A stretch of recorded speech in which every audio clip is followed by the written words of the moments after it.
spoštovani vsi navzoči.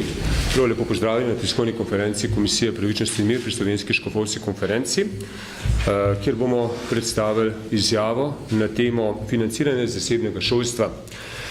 Predlog spremembe 57. člena Ustave, uveljavitev odločbe Ustavnega sodišča in novela zakona o financiranju vzgoje in izobraževanja so teme, ki v javnosti in politiki vzbujajo različna mnenja in stališča.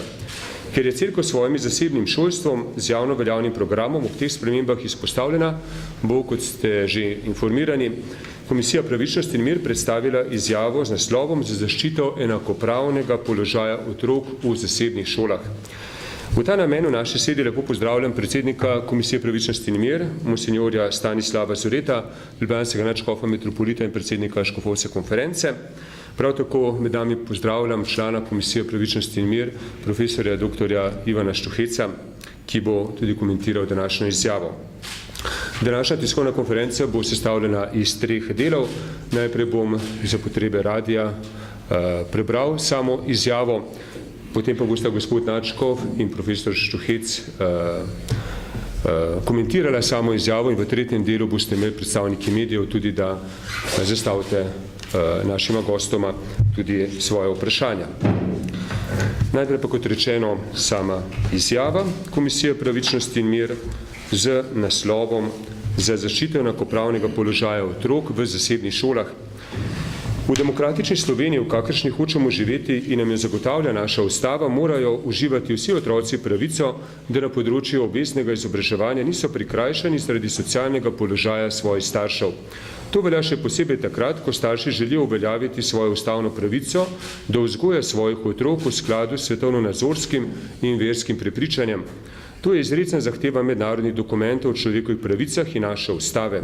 Zato je Ustavno sodišče leta 2014 odločilo, da je dosedanje financiranje osnovnih zasebnih šol z javno veljavnim programom v nasprotju s 57. členom Ustave Republike Slovenije in da imajo starši pravico izbirati izobraževanje svojih otrok v državni ali pa v zasebni šoli z javno veljavnim programom. Slovenska politika je do sedaj to odločbo nedopustno in nasprotju z načeli pravne države ignorirala. Na koncu pa je del parlamentarnih skupin uspel sestaviti dvotretjinsko večino, da bi odločbo Ustavnega sodišča obšel s spremembo same ustave. Takšno ravnanje je izjemno zaskrbljujoče, ker pomeni neposreden napad na same temelje parlamentarne in ustavne demokracije. Komisija Pravičnosti in mir ta poskus ocenjuje kot povsem nesprejemljiv in vreden obžalovanja, ker odseva politično in pravno nekulturo dela slovenske politične elite. V komisiji opozarjamo, da bi bili v primeru sprejetja te pobude številni starši, ki izobražujejo svoje otroke v zasebnih šolah z javno veljavnim programom, še bolj diskriminirani in v finančno deprivilegiranem položaju glede na položaj staršev, ki otroke izobražujejo v državnih šolah, saj bi bili izpostavljeni nevarnosti, da bi po uveljavitvi spremembe ustave na zasebnih šolah plačevali še višje šolnine.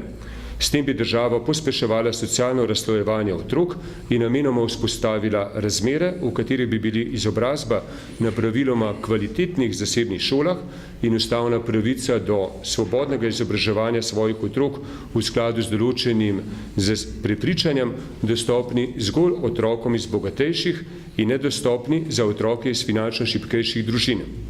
Obenem pa bi država s predlagano spremembo ustave vzpostavila nesprejemljivo finančno izpostavljenost zasebnih šol z javno veljavnim programom, saj bi lahko vsakokratna vlada, glede na razmerje moči v državnem zboru, poljubno omejevala oziroma ukinjala financiranje zasebnega šolstva, ki izvaja in staršem nudi izbiro javno veljavnega programa.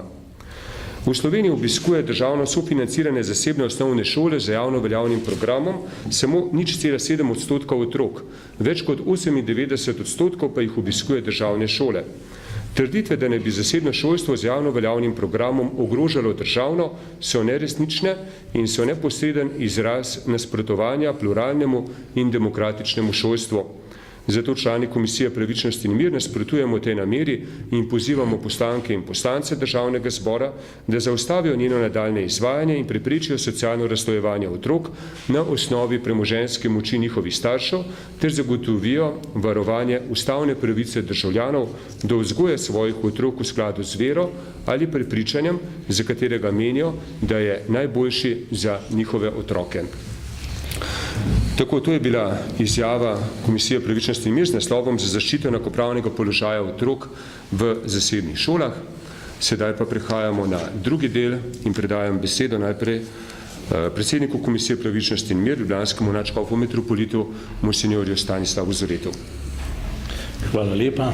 Lepo pozdravljeni vsi predstavniki medijev, ki ste prišli na to tiskovno konferenco in na predstavitev izjave Komisije za pravičnost in mir o zaščiti enakopravnega položaja otrok v zasebnih šolah.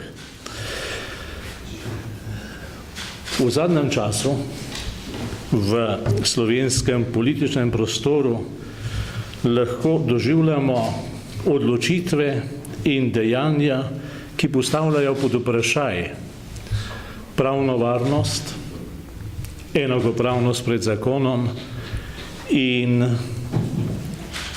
pravzaprav skušajo določena dejanja obiti odločitve sodišč, jih izničiti in uveljaviti svojo voljo, svojo odločitev, kar se nam zdi skrajno zaskrbljujoče.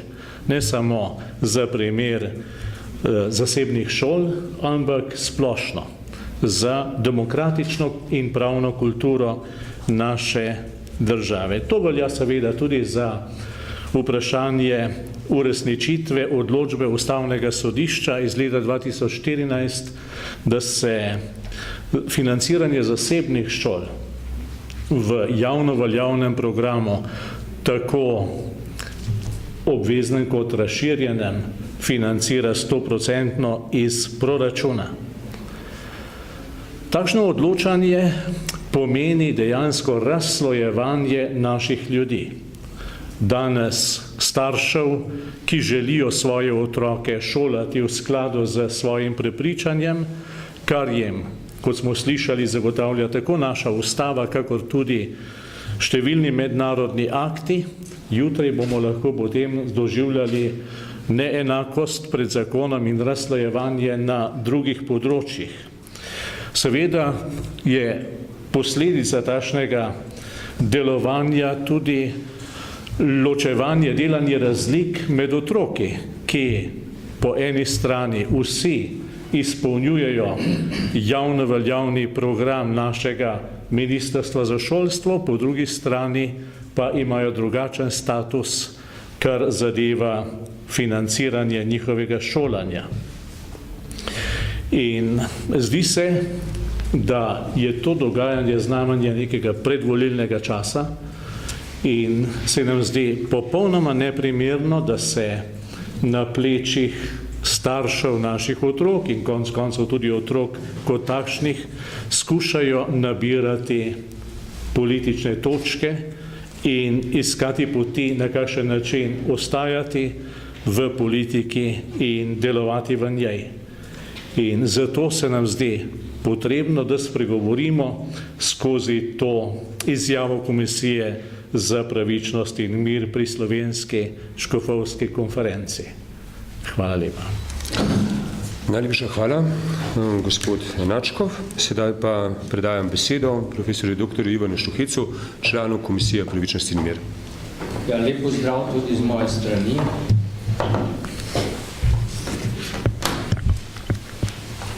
Jaz bi se morda v tem uvodnem delu naslovil predvsem na en stavek naše izjave, ki pravi: takšno ravnanje je izjemno zaskrbljujoče, ker pomeni neposreden napad na same temelje parlamentarne in ustavne demokracije. Po mojem prepričanju in po standardih vseh zahodnih družb so privatne oziroma zasebne šole pogoji za to, da lahko na področju vzgoje in izobraževanja govorimo o pluralnosti in demokratičnosti. Brez zasebnega šolstva v nobeni državi ne moremo govoriti, da je vzgoja in izobraževanje pluralno in demokratično, še manj pa lahko uveljavijo starši kakršnokoli izbiro. Zato je seveda sleherni napad na zasebno šolstvo hkrati tudi ne samo napad na šolstvo, ampak na temelje pluralne in demokratične družbe. Poizkus, kako obiti odločbo Ustavnega sodišča po eni strani z spremembo ustave, po drugi strani pa tudi z spreminjanjem zakona o financiranju vzgoje in izobraževanja na način, da bi posledično celo starši oziroma otroci v zasebnih šolah padli v slabši položaj, kakor pa je sedanji položaj, ta poizkus seveda kaže na to, da tu ne gre samo za vprašanje financiranja, ampak da so tu v ozadju tudi drugačni in drugi motivi, predvsem motivi ideološke narave. Da so to motivi ideološke narave, pri temu govorita vsaj dva argumenta. Prvi je ta, da je velika večina pravne stroke na čelu z varuhinjo človekovih pravic jasno in glasno dala vedeti slovenski javnosti, da se ustava ne spreminja s tako lahkoto, še najmanj pa se spreminja zaradi, recimo, v našem primeru, 6 zasebnih osnovnih šol. Torej, spreminjanje ustave iz takih motivov kaže seveda na to, da tu ni problem 6 osnovnih šol, tudi ni problem tistih nekaj tisoč evrov, ki bi jih morali nameniti proračunu več, ampak gre za ideološki motiv. In drugi razlog, se pravi, po eni strani je torej stroka tista, ki je zelo jasno in glasno dala vedeti, da se s takim načinom spreminjanja ustave ne strinja.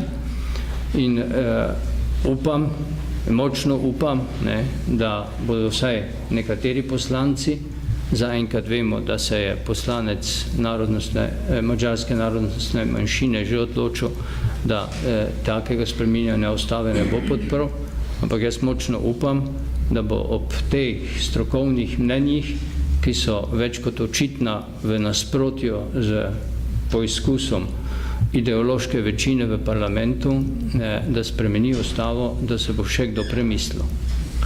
Torej, tu vidim enega izmed ideoloških razlogov, zakaj se to poskuša narediti. Drugi ideološki razlog pa je v tem, da pri vprašanju zasebnega šolstva vedno znova pride do izraza pač to razslojevanje, nasprotovanje v smislu, da zasebne šole so na nek način privilegirane v slovenskem prostoru, zato ker se lahko tam šolajo predvsem bogati, otroci bogatih družin, da so nekaj posebnega zaradi tega, ker je v kakšni od njih tudi del predmeta ali pa kakšen predmet, ki očitno moti, zelo moti nekatere v Sloveniji, namreč predmet, ki se ukvarja tudi z religijskimi vprašanji. Vsi dobro veste, jaz se vsa leta zavzemam za to, da bi se z religijskimi vprašanji morala ukvarjati sleherna šola. Prav situacija v Evropi danes in v svetu naravnost kriči in kliče po tem, da je potrebno ljudi izobraziti tudi na področju religioznih vprašanj. Zato bi seveda nekonvencionalna religioznost morala spadati v sleherno šolo, ne samo v zasebne šole. To torej ni nek poseben niti privilegij, niti neka posebna svetovno-nazorska želja staršev, ki dajejo otroke v zasebne šole. To bi morala biti vsesplošna civilizacijska in kulturna drža v vsaki demokratični in pluralni družbi. Drugo pa so seveda potem tiste specifične vrednote, ki jih seveda kristjani smemo in moramo uresničevati tudi na področju vzgoje in izobraževanja. ki so lahko povezane tudi z prazniki in s podobnimi zadevami. Ampak to je potem tisto področje, ki ga slovenska država tako ali tako v sistemu že zdaj predvideva, da ga ne sofinancira. Torej, če nekako postavimo zadevo pod črto, lahko rečemo, da obvezni in razširjeni program je tisti, ki ga država financira ves čas v javnih šolah in ki ga je v višini 85% financirala tudi v zasebnih šolah do sedaj, in da je samo tako imenovani nadstandard tisti, ki ga država ne sofinancira. Ampak tudi v javnih šolah imate vi nadstandarde. Takšne ali drugačne oblike, recimo nekih dodatnih vsebin v javnih šolah ravno tako zahtevajo potem, da starši dodatno financirajo tisti nadstandard. Tako da tudi tu je recimo neka, bi rekel, paralela popolnoma jasna. Vse posod tam, kjer se recimo šola odloči za neko nadstandardno obliko, je logično in razumljivo in tudi sprejemljivo in okrog tega nič ne problematizira, da je to dodatni strošek staršev, če se seveda s tistim nadstandardom strinjajo. Če se pa ne strinjajo, potem pa ga ni potrebno tudi financirati, njihov otrok pač pri tem ne bo participiral.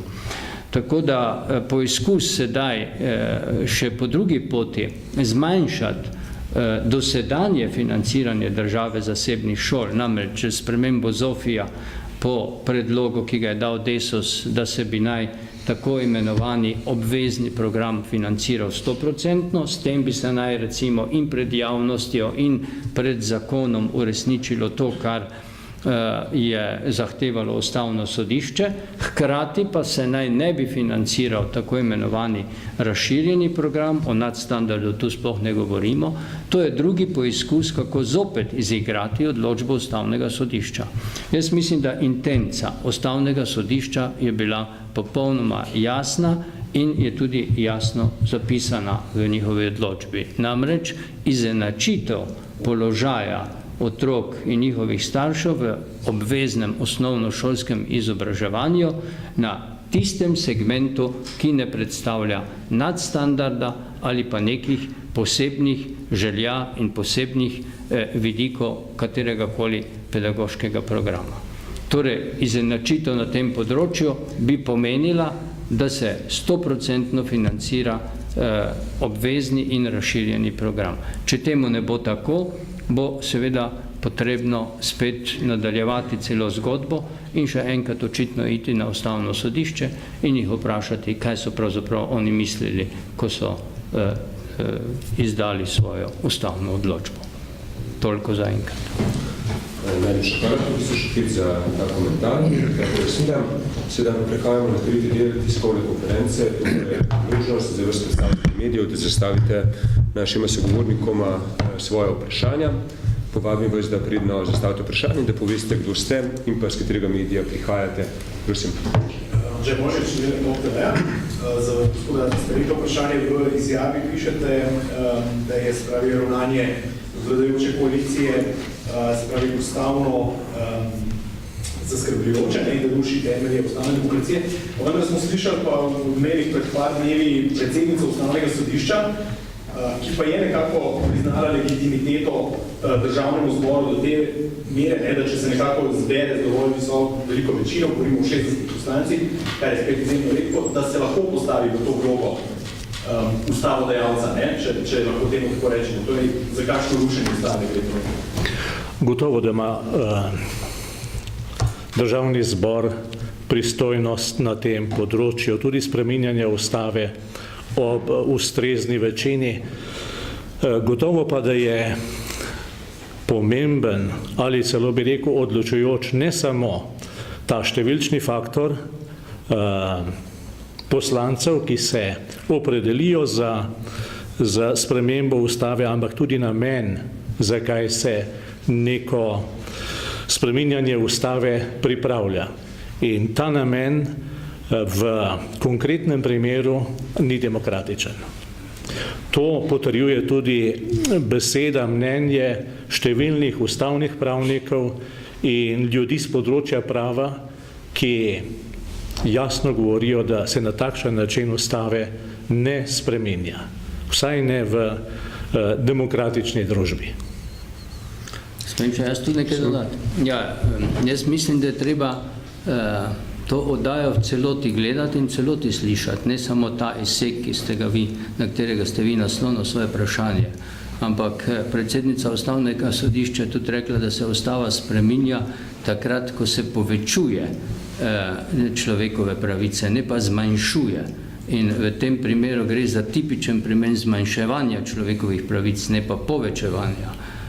To je eno. Drugo ali tretji vidik, ki ga je ona tudi tam izpostavila, pa je dejansko to, kar imenujemo s tresočo roko se to dogaja.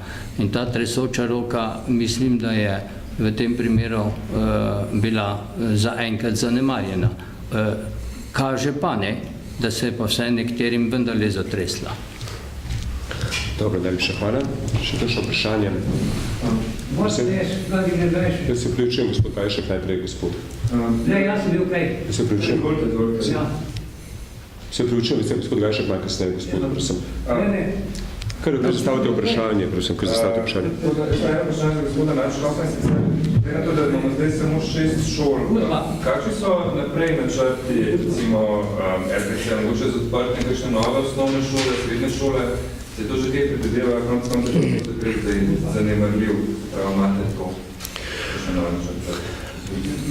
Prav, vaše vprašanje razodeva tudi eno izmed skrivnosti vsega tega procesa, da namreč teh nekaj, pravzaprav manj kot 1% osnovnih šol, zasebnih osnovnih šol ogroža javno šolstvo v Sloveniji, to preprosto izpade trditev smešna.